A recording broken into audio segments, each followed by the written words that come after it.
Okay, we are live. Hello, everybody, and welcome to the team's show as we gear up for a big one. Pommy cannot be here tonight.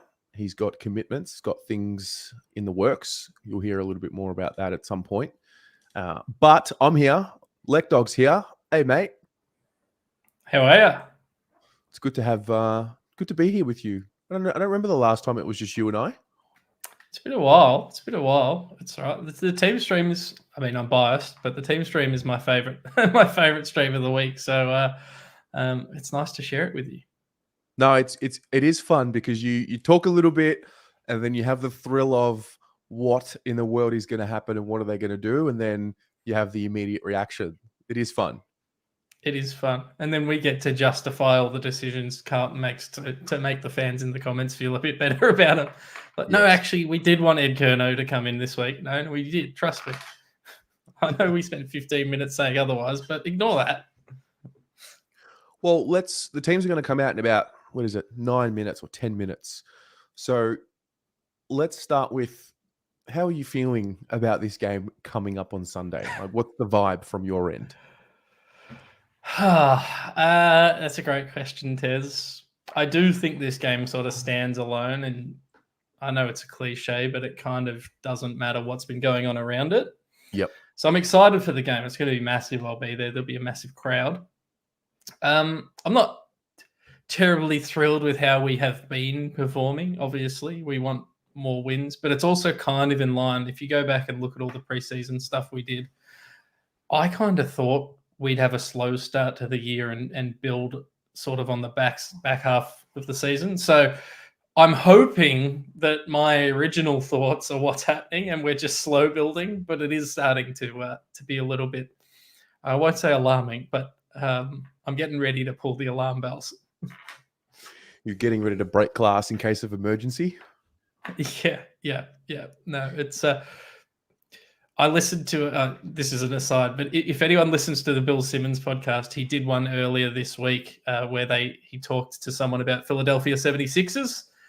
And the first 10 minutes of that, if you didn't tell me it was the 76ers, it'd sound like they're talking about us. So, got all the talent, started off losing. What does that mean moving forward? All that sort of stuff. But let's take that negativity away because it's a different week. It's a big week. It's the Collingwood game, Tez. How are you feeling? Yeah, so overall, I mean, I'm not someone that could hide how I feel. People that watch, they know. People have been messaging me for welfare checks this week, which is really sweet. I've been a little down. I've been unsure as to whether or not the form is us going through growing pains, because growth is painful. And I'm unsure if it's growing pains from trying to elevate the way we're playing and have a bit more of an advanced method to the way that we move the ball, or if it's just not working. So there's that. There's the back and forth mentally. But I think the Collingwood games come at a perfect time because there's always a little bit more spice to it. There's always an extra element to it. Yeah, it's 4 points, but it's not. And I'm hoping that there's a little bit more of an emotional connection with the club from the players and the fans and all of us. And really all the form and all the poor execution and the frustration that we've been, constantly talking about, it doesn't matter on Sunday. As soon as the ball's bounced, it doesn't matter. So that's the beauty of it all. So I'm excited. I'm pumped. And I don't know, there's just got the feel. It's just this feeling about it, like it could be the start of something, or it could be the end of something. But yeah, well, it could be.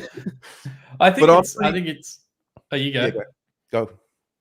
I was just gonna say, I think it's interesting, right? So there's been not too much hype about this game. There's been a hell of a lot of hype about Harry Mackay kicking for goals. I think it's on us, and I think you guys and Pom and that have been saying that, and Paolo have been saying that for the last few weeks. It's on us to hype this one. It's on us to be at the ground and make ourselves known. So I think I do believe that we're gonna have a big part of this game on Sunday. No doubt. I listened to the Ads and Dunks podcast during the week, and with Josh Dunkley and Adam Treloar, and they were talking about Harry Mackay and talking about Charlie Curnow, and it kind of hit me. They said a lot of what we've been saying over the last few weeks, in that you've got the pile-on from the media on Harry Mackay. And he's going through a bit of whatever they call it, the yips, or he's just going through a little bit of a slump when it comes to kicking for goal. And he's thinking about it. And, he's thinking about, oh, if I miss, or, I'm not in good form. And Dunkley made a comment around he's been noticing that the Carlton fans are also getting stuck into him. And he was saying that that's just the worst possible thing that we could be doing. And, as frustrated as we are in Harry, he marks the ball inside 50 this week. We can't have those same jitters in the crowd that we did last week, because he just needs to get an early goal, get a bit of confidence, remember who he is. And I think you're right. I think we will play a part in that.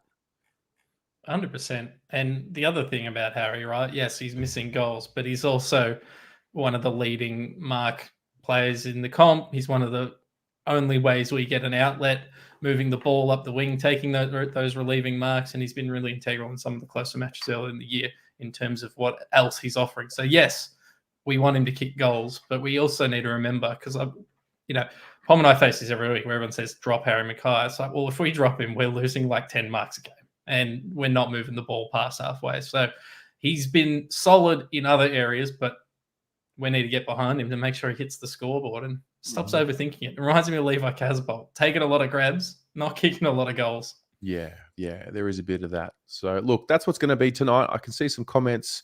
Rio, remember, the extended bench, the extended team has been named, but the final team is being named today. So that's why we do the stream today. Yes. So, speaking of, what do we know? Well, we know that Ed Kerner was named on the field. Does that mean he's gonna be named in the final team? Is that what we can assume? You'd think so, unless we're going to stuff around and do some laid out stuff. You'd imagine being named on the field means he's going to play, which, I mean, I've talked about this for now 10 weeks. I don't think that's necessarily the right call, but if they play him, I guess the idea is maybe he tries to negate Nick Dacos. I don't necessarily think that's how I would approach it as the coach, but I'm not the coach, Tez. There's people who are much smarter and much more highly paid than I am to make those decisions. But yes, it would be surprising to me if they pulled him out, given they've named him on the field. What would you do? We talked about it a little bit. I don't think a hard tag's the way to go.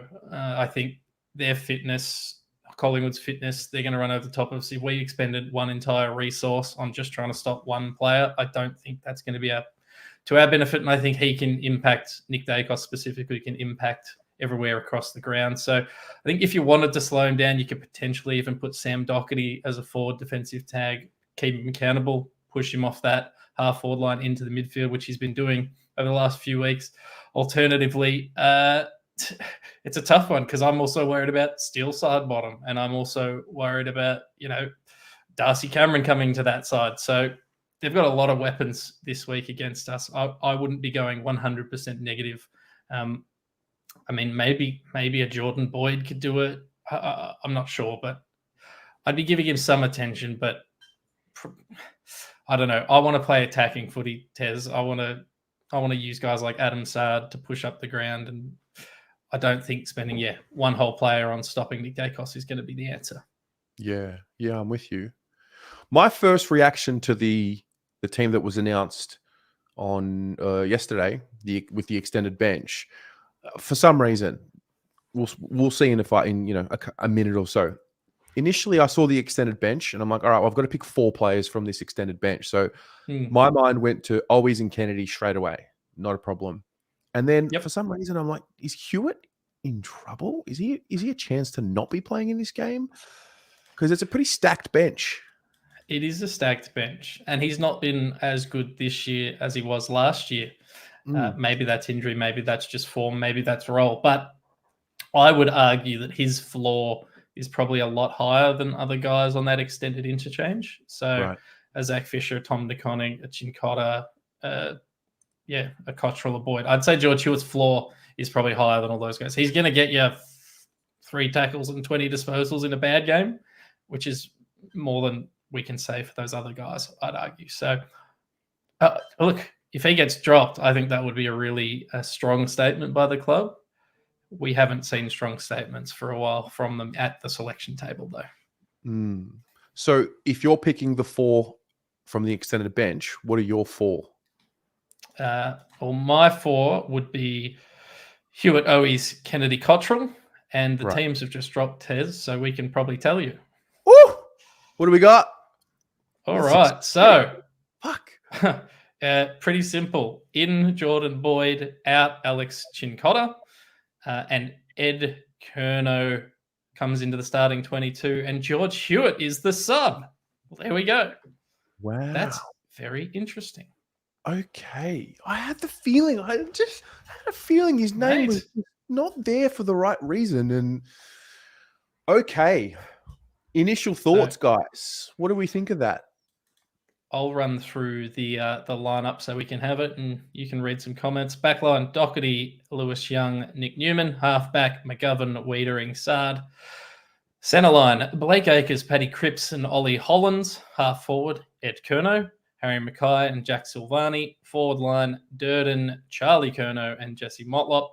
On the ball: Pitto, Adam Chera, and Sam Walsh. Love to see it. And on the bench: Jordan Boyd, who's the inclusion, Matt Cottrell, Matt Kennedy, Matt Owies. The sub is George Hewitt, and the emergencies are Chincotta, Tom DeConning, and Zach Fisher. Wowee.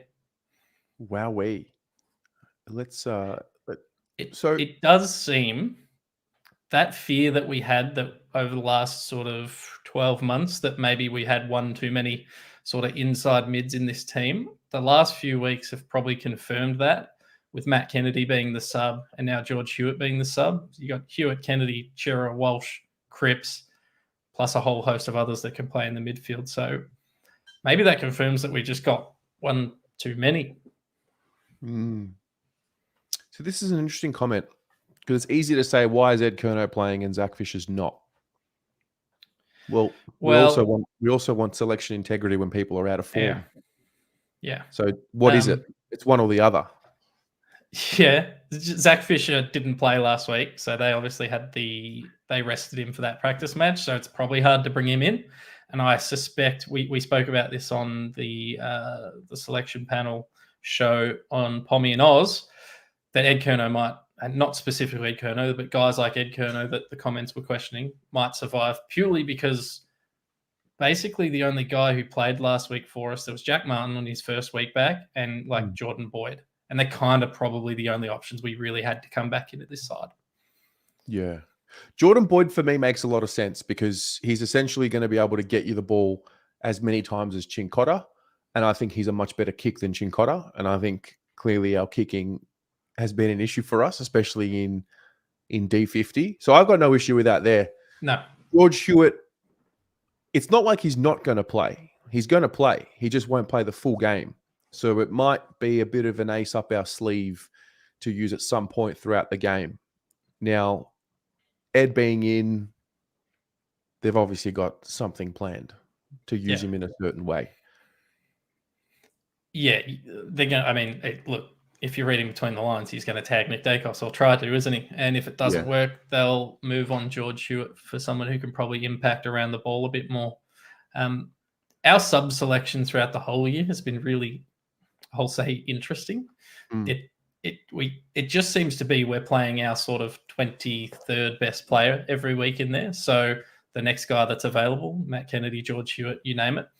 Whereas I think other teams, I'm not necessarily saying this is better or worse, but they probably play more flexible players or guys who can fill multiple holes, where I really feel like George Hewitt, we pretty much can play on the ball, maybe a little bit behind the ball, and that's about it. So we seem to use it as literally, this is our next best available fit player.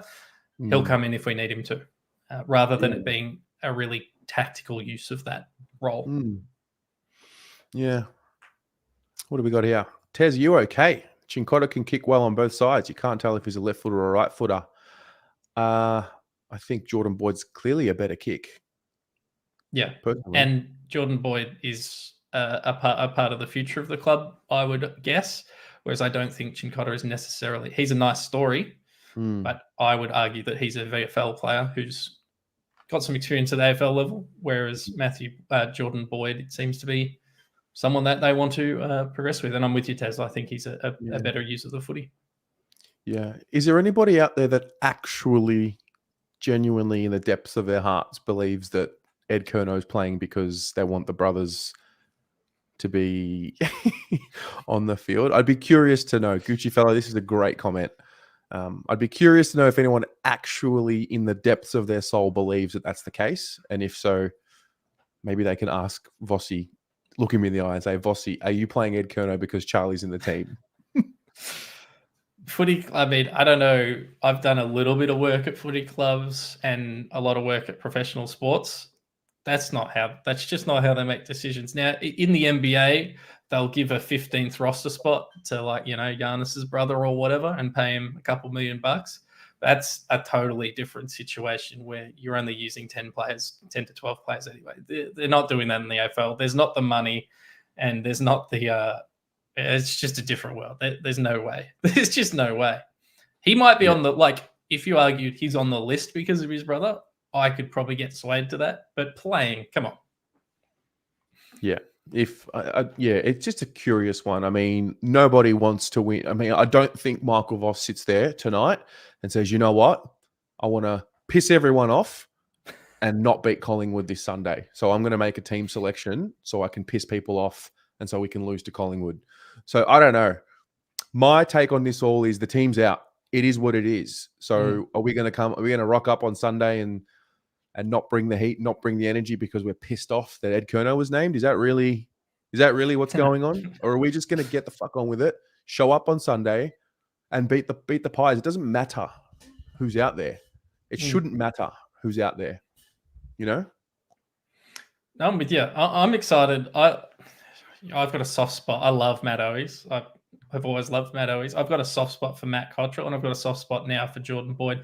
It seems like they're three guys that I feel like if Vossi had his way, everyone would play with, I guess, the intensity or maybe the passion that those three guys bring whenever they play. And they're not the best player, but they seem to raise their ceiling when they're playing rather than just going with the flow. So I'm excited to see those three guys in a massive game on Sunday. And yeah, man. I think they're three guys that they might not necessarily be our best players on field, but I don't think they're going to be overawed by the occasion.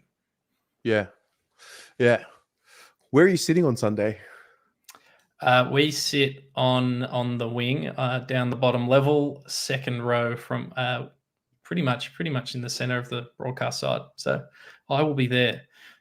I'm sure I'll get screenshot leaning over the fence for the 1,000th time as well. Yeah. Yeah. There's I've sensed a sentiment in the fan base that this is just people are just giving them one more chance. Because I feel like a win this week could really just get everyone back on board again. And yeah, 100%, mate. A win this week, and it's a whole different outlook on the season. Yeah, correct. It really. You talk about line in the sand. You're talking about a turning point. You talk about we're wanting all these things, the form to turn, all of these things that we're looking for now to be able to have a run at the season 2023, which is not over, by the way. I don't know if anyone's realized the season's not dead, but a win this week just ignites things. Seriously, It's for the fans. It means a bit extra this week. Well, all eyes are going to be on it, right? It's a massive game. There's going to be close to 100,000 people at the ground watching it. It'll be on TV. It's not the best time slot in terms of TV, but it leads into, we've got 2 Friday night games in a row, and then we've got the Sunday night game against Essendon in that must be King's birthday. I don't know what that's called anymore, but it must be that weekend. So we've got 3 like massive games coming up after this one. So this is a launching point for that, because if you thought there was scrutiny before this week, mate, if they don't perform, or if they perform well, all eyes are going to be on them for the next 3 weeks. Yeah. There's a need for them. It's so hard for us because we have no control as fans on the result. We might have control of how much we can give them in the crowd, and that gives them a little bit of a boost. But for the players who are feeling the pressure to be able to focus in a way where they're not looking too far ahead, not looking too far behind as to what's happened so far, and just being able to stay in the moment and be able to make quick decisions in their mind, Like, I'm not one that subscribes to the theory that we have to have speed by foot. I'm more so one that subscribes to the theory that we need to have speed of mind. The Yeah. ball will look a lot quicker if we're more decisive as to what we're doing and when we decide we're going to do it, to execute it.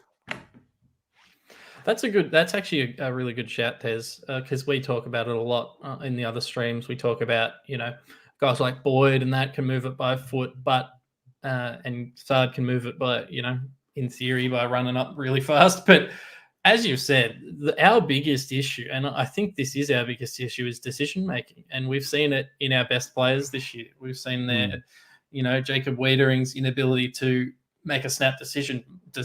Whether he doesn't trust the person he's trying to kick it to, or he doesn't really know what the game plan is, whatever it is. That's why we get caught at halfway up the ground and can't have no one to go forward to, because no one wants to make a snap decision. I think you're right. And I think that's why I love guys. I'm not going to say love. That's why I've liked Mitch McGovern's game this year, because he makes decisions quickly, not always the right ones, but he makes them quickly and takes on the dangerous kicks. I also think that's what we've missed from Zach Williams. I think that's one of his strengths this year. But I think you're absolutely right. It's speed of mind, speed of decision making is probably a good shout.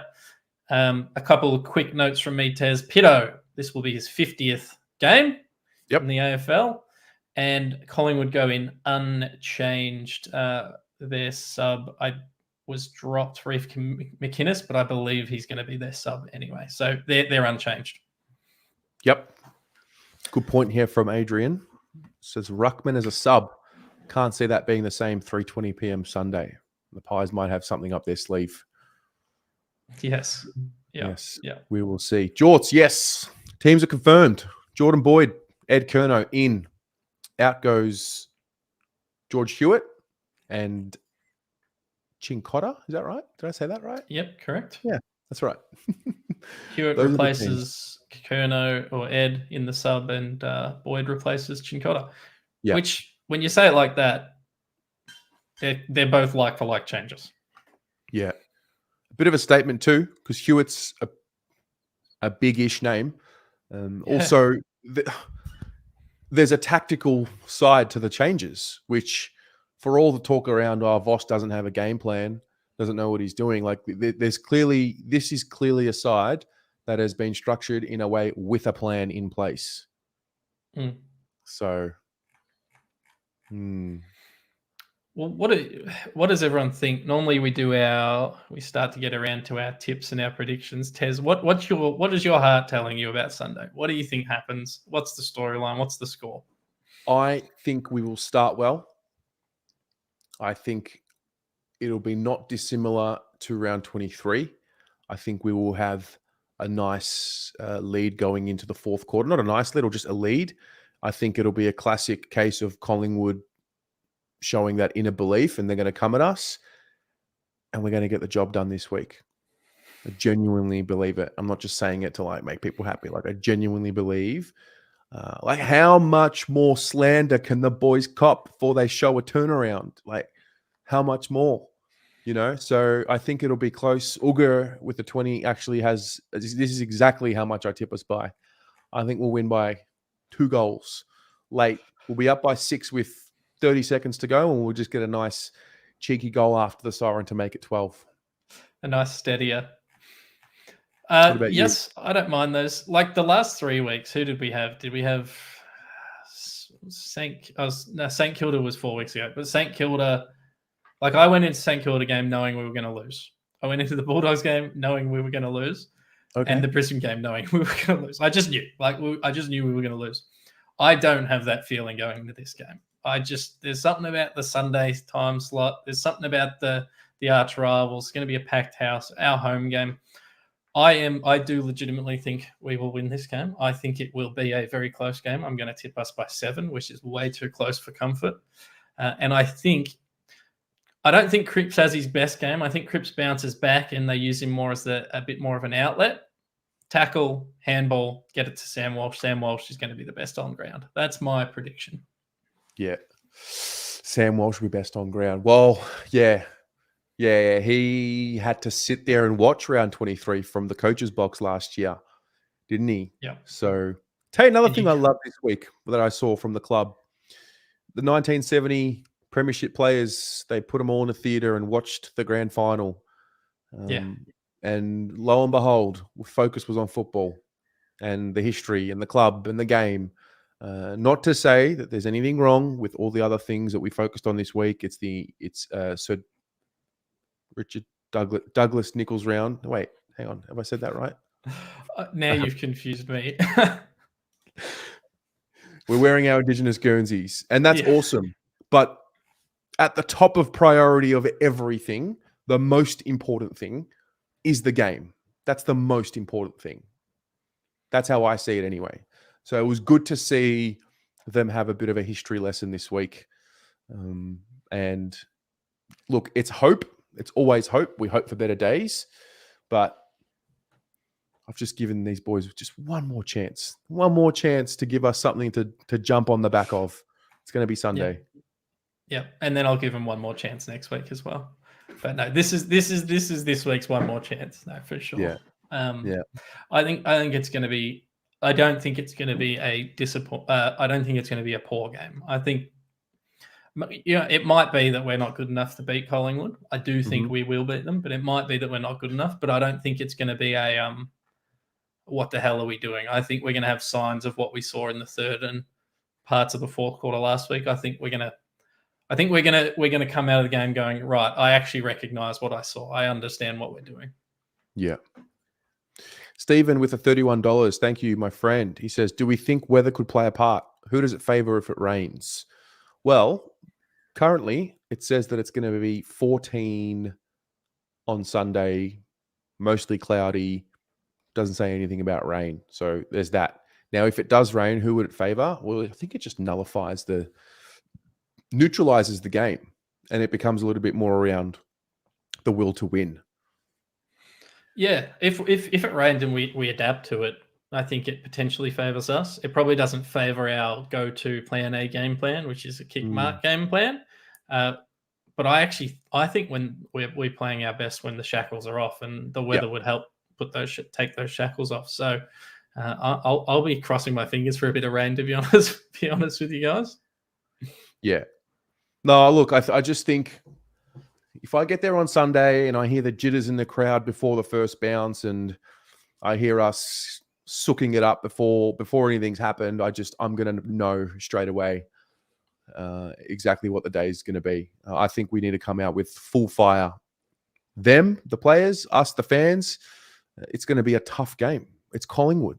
First of all, they're a great team, top of the ladder, form team of the competition, arguably. So this isn't going to be a walk in the park. We're probably going to be down throughout the game. We're probably going to be challenged throughout the game. So I think when that time comes, when Collingwood have their momentum in their favor, if we're getting too negative, we're not actually willing them to turn that momentum around, I think that'll also play a part.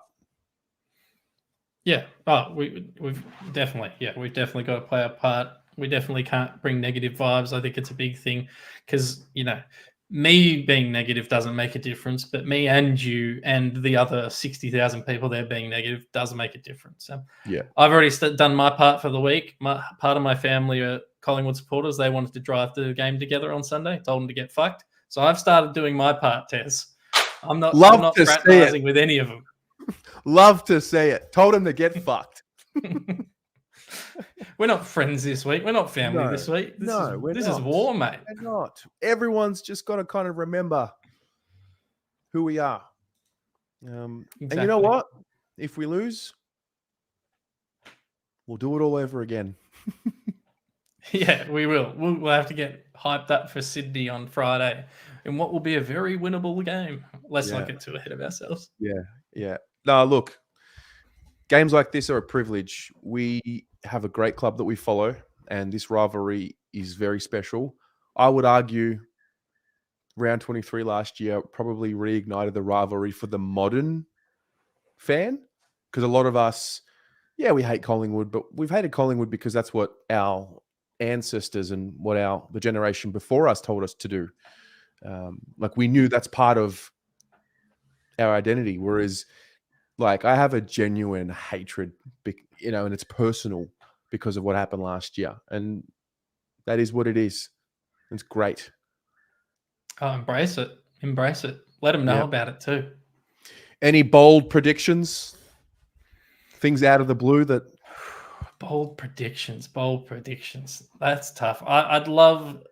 He's let me down a bit this year, but I'd love a Jack Silvani stick it right up game. I'd love to cut to Stephen Silvani and the crowd cheering for Jack because he's just kicked 3 or 4 goals, and I'm going to put my hope on that. I think. Right. I've got heaps, mate. I've got Harry Mackay first goal. I've got Ed Curnow 2 goals and keeping Nick Dacos to 20 touches. I've got Jacob Wiedering breaking through this week. I listened to him with Jared Waitley on SEN, and I thought the first half of that interview, I could hear a bit of pain in his voice. And then I thought, and it was a bit robotic, and then I thought the second half of the interview, he started just coming out of that a little bit, and he had a little bit more life in his voice. And I'm taking that as a sign that we're going to get the best version of Jacob Wiedering this Sunday. And we start our run this week. That's my big one. I absolutely love it. I love it. Why do we do this to ourselves? I don't know. I'm going to be amped up for the next 3 days, mate. Yeah. I've got sweaty palms right now just thinking about it. Yeah. The noise of the crowd when Sam Walsh kicks a goal to put us in front late in the third. Oh, yeah, baby. Love it. All right, let's see what you guys have to say. Jordan Boyd in the coaches' votes. Harry to kick 4. Oof, a draw. I'll tell you what, if Harry kicks the first goal, we're winning the game. That's my lock. Yep. Wiedering is bouncing back this week. That's a fact. Love it. Mackay kicks straight. Harry Mackay kicks 5 drop punt goals. So boys have been backed into a corner. Look forward to seeing what they can do. Cripps kicks a goal. Love it. Marty, this is not the vibe. This is just not the vibe. It's fucking Friday, mate. Come on. It's Friday before the game. Come on. I like Stevens, Sauce, and Dacos to get into a crowd fight. I think that's we quite love that. funny. I think we need a bit of a fight. I think we need a bit of a push and shove this week just to get the crowd into the game. All right. Love this. Fish kicks 4, Motlop 3. I would love this to be true, but Fish is not playing. Yeah, that would make it difficult. Yes, but I would love to see that. Late inclusion. I like this one. Wiedering kicks a goal. Ooh, floats forward, maybe gets a 50-meter penalty. Yeah, that'd be a good way to get his confidence back. Absolutely. Woods by 45 if dry. Thank you very much, Grant. Up and about. Sauce getting the 3 votes. Wow. Modder's putting on a display. All right. Fire up, guys. I'm fired up. I think everyone's fired up. I'm actually calling out you negative people out. I'm calling out your bullshit straight up. Seriously. Bring it on Sunday if we lose. No worries, but not now. I think that's disappointing, and you're better than that. And you have been better than that since this channel's been alive. So don't use the football as an excuse to take out your frustrations of life. So I'm ready. I'm ready to go to war. Pommy's on one this week. So those of you at home, get there to the game. If you're not at the game, the watch along is on. Pommy will be there with you. So you know what he's going to be bringing.